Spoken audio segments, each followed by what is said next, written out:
So today we've been testing the 150 and the 250 two-stroke, back to back, and just to see what the pros and cons are of both bikes. If you're riding the 150, what you're going to feel is it's really nimble, fun to ride. It's got that little extra bit of power, so it's that favourite saying, it's a 125 on steroids. And you can pick the front wheel up at ease. It's light, it's nimble. You can push and bully the bike around on track, but yet at the same time, it offers something fun. But if you do make a mistake, it still can be a little bit costly. And when I say costly, I mean time-wise. It will punish you if you're in the race against them dreaded four-strokes.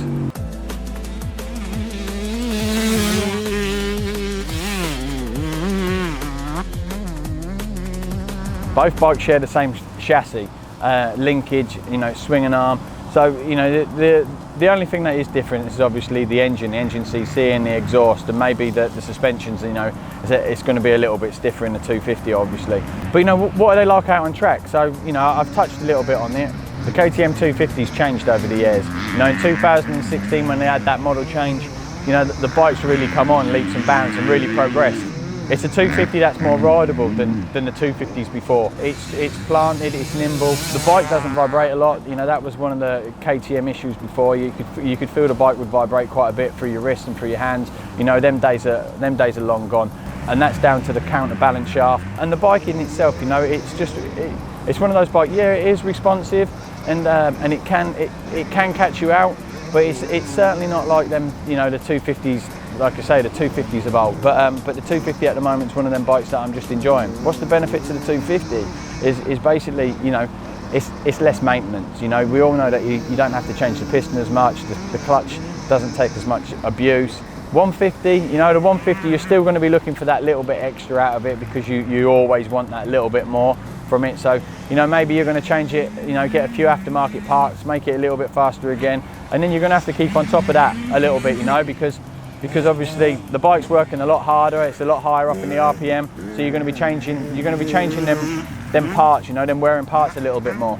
Speed-wise out on track, there's not going to be a lot of difference in all honesty, because if you can ride a 150 pretty good, then you're going to be able to nick them inside lines and keep the power up a little bit more, whereas on the 250, you're going to, like I say, you're going to have to be easing the throttle on a little bit more, which where you can kind of pinch a little bit of time on the 150 with that extra little pushing and keeping the bike up in the RPM a little bit more. Obviously there's going to be them tracks where the 250 is just going to be able to hook into the inside line and sort of pop you over that double or over the tabletop that little bit easier. But it's strange because you have to be precise in different ways when you ride a 150 to when you ride a 250. With a 250 you're being more precise with a little bit with the power and how you're delivering it, whereas on the 150 you're being more precise with line choice and how much more you can scream the bike to get it around the turn and get the maximum from it.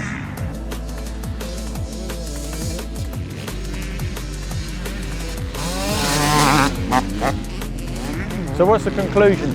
Yeah, I mean, if a 250 is too much for you and you feel it's too aggressive, then obviously the 150 is definitely going to be for you. Every time I ride the bike, it always puts a smile on my face, and I never feel like I struggle too much with it out on track either. Doing the obstacles.